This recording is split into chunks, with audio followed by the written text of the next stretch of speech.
Thank you for joining me for another quick hits conversation. I'm Dr. Robyn. With me today, I have Christina Kelley, Diane Helbig, and Atif Agha. I would like to talk about, is it possible to outshine someone? Is that really a thing? Christina, you want to kick us off? Sure. When I first read the question, I thought it had a negative connotation to me, in that if that happened to be your goal to outshine someone else, that sounds like a comparison, and I'm going to try to be better than them. However, I love the term to shine your light, or to not dim your light. And I've heard that used by friends and colleagues, where I think many times, especially females, and I feel as though I've read this, although I can't cite where, tend to dim their light. So I like the idea of shining your light. I didn't get a negative connotation from it, but I was thinking from more perspective, there is like a healthy competition, right? So if there's a healthy competition, there are going to be winners. I've been watching some sports lately. There's always a winner, right? That drives people to next step and do better than what they're really expecting. But at the same time, it kind of brings a quote in my mind: and go fast, go alone, but then go far, go together. So do you want to really outshine people to what purpose, right? Is the key thing. So competition is always there, but I think it's important you can outshine other people. You can do better than others, for sure. Yes. I'm sort of with Christina. When I first read the question, I was like, wow, is that really a thing? And I think it is a thing. I think people do it. Should they do it? I don't think so. I've always felt that we should compete with ourselves. We should always be trying to be better than who we were yesterday. But that if our focus, other than in sports, because I will say sports, I get, it's competitive, totally get that. But in business and in life, I don't think that's a competition. I think I have to be the best me I can be, because I can't be the best someone else, and they can't be like me, and that's okay. So then that makes me think of the question, who gets to decide if I'm shining too brightly, if I'm outshining someone else, and who gets to tell me, dim your light, Robyn, don't be so bright? Look at the corporations today, right? They are not looking for, and again, it's just kind of an idea, but they're not looking for superstars. They're looking for people who can get the job done within what is allocated to them. Because if you have somebody who's really outshining everybody, he may become a bottleneck, or he may become someone who's everybody dependent on.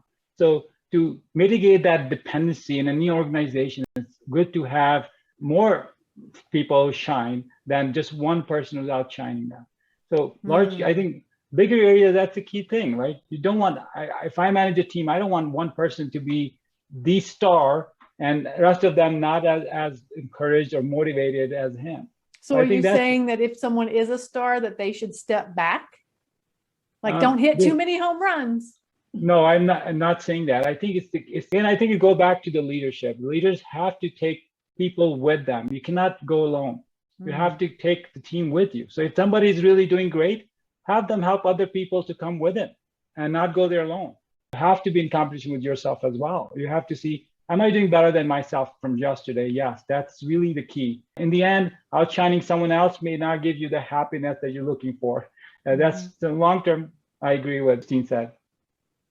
Robyn, when you ask the question, who gets to decide, and that your light is too bright, it feels to me like the person who feels like they're being outshined is the one who would say you are outshining them. I don't think. And is that bad? Well, does it matter? Well, and that's the question, right? Is it my responsibility, if someone else feels outshined, for me to dim my light, or for them to bring it up some watts?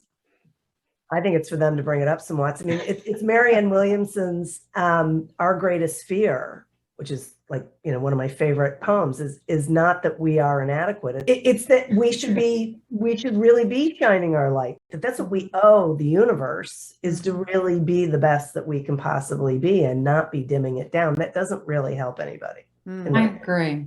I think too, especially when working on a team, everyone kind of takes turns shining, and where there might be 6 things going on at one time, one person may be getting recognition for knocking something out of the park while their colleague worked equally hard and excelled in a different area at the same time.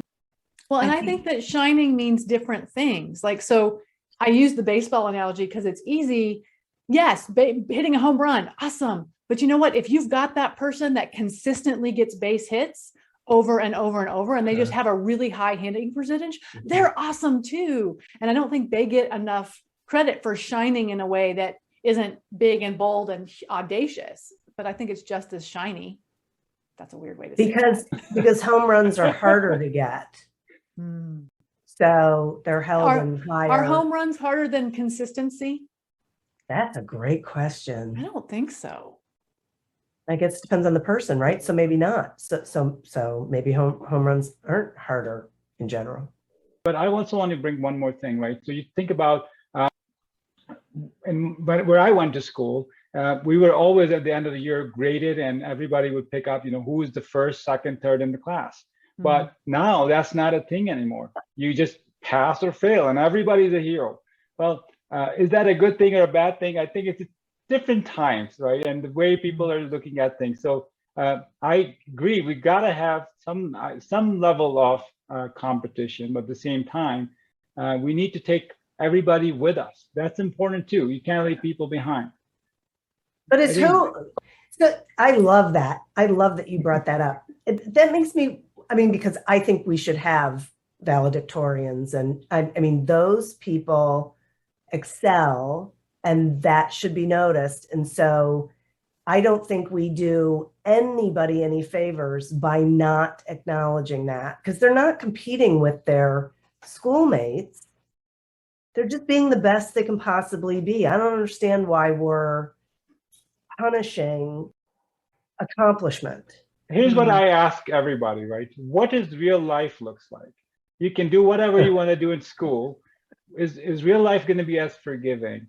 And you can say, no, we're going to all be successful. We're going to make equal amount of money. But that's not how it works. You got to compete. The real life is tough, right? So that's really how I look at it. Are we preparing people to be better adapt to what's coming ahead? And that's the real purpose of school. I think, everybody wants to be seen, right? And if you're working hard, it's nice to have acknowledgement of that. Not everyone wants to shine really bright and have a lot of attention on them per se, but I think either way, if you're doing well and you are excelling, whether you're an introvert or you like a lot of attention, you like to have that recognized in one way or another. Yeah, and I feel like everyone should shine as brightly as they possibly can, and they should, be as amazing as they actually are. And I feel like there's a lot of pressure to be mediocre, like fit in, stay in the crowd. And it does feel like there are people who are very much like fit in people who fuss at people who are shine brightly people. And they say, don't pat yourself on the back so hard. Don't shine so bright. You hear it from parents, like where they give this subtle feedback about don't outshine your sibling. It makes your sibling feel bad if you do this or that. I think that that's terrible advice. I do too.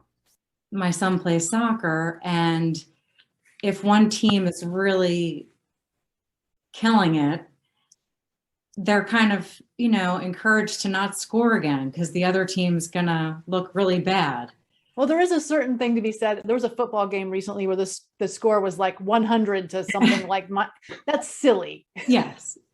Then it gets a little. We should all just go home, right?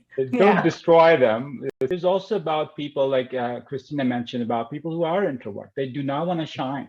So there's also pressure on them too to come to do more than what they're doing. So I think finding that good spot for everybody according to who they are and what they really like and what type of personalities they have is the key thing. Not everybody's going to be a hero. Well, that is our 10 minutes, so I'm going to have to cut us off there. It sounds like what we're saying is shine your brightest light and don't judge it compared to anybody else. You can't, outshining someone isn't a thing. Just do you as well as you can. And that's exactly what the world needs. So thanks so much for having this conversation with me. And I look forward to talking to you all again very soon. Love it. Thank you. Thank you.